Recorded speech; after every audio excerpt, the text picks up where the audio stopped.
I hold in my hands, without a doubt, the greatest animated movie of all time. All right, I'm not even gonna argue with you about it. I mean, you're like, Toy Story, no, wrong. No, not Toy Story. Okay, All Dogs Go to Heaven, close.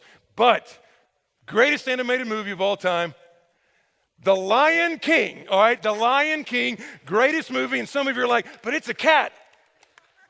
I don't really think it's a cat, first of all. I don't think it's a cat.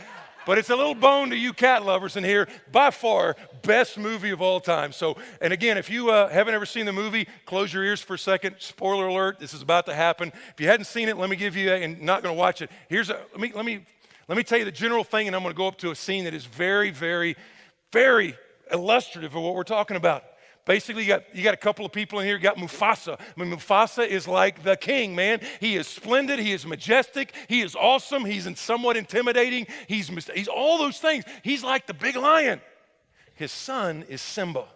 Now, early in the movie, Simba's just like a little pup. I mean, Simba's just going around. He's kind of, goofy and falling all over the place. And again, spoiler alert. 3, 2, 1. Here's what happens. Mufasa dies. Very tragic, won't give you the details, but the villain basically kills Mufasa. And then frames Simba to such an extent that that's what Simba thinks he killed his dad. And in response to thinking, I can't believe that I killed the king, I can't believe I killed my dad, he runs off and he runs away. The tragedy is, Simba is supposed to be a blessing to his people. Simba's the heir to the throne. Simba's supposed to lead his pack. Simba's the one that's supposed to protect his pack. But because of his past, but because of the voice saying, get away, you're a loser, you did this, he runs away and he's gone for a long, long time. And then there's this one scene, and it takes a crazy little freaky monkey named Rafiki, okay? Rafiki's like this little crazy monkey. He's like a little white squirrel. He's a little crazy monkey. He goes up, he brings him up, and he finally finds Simba. It's an awesome scene. Gets Simba, he's like, come here, what are you doing here? What are you doing here? It's like, well, yeah, and he's still embarrassed about his past. And he brings him over to this reflecting pool. And it's I know it's a little bit new agey a little bit, but he looks at him and he looks in there and he begins to see his dad in the reflection. Because at this time, Simba's grown up a little bit, but he's not like his dad, but he's grown up. He's like, look in there. And in the coolest moment, he starts to hear his dad's voice, his father's voice starts to go back. And he's like, here's what he said. He looks in there.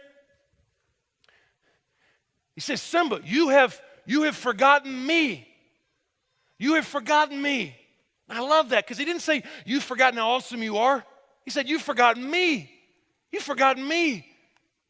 And he does that, and there's just like this whole weight is coming off of his shoulders. And then he finally goes, remember who you are.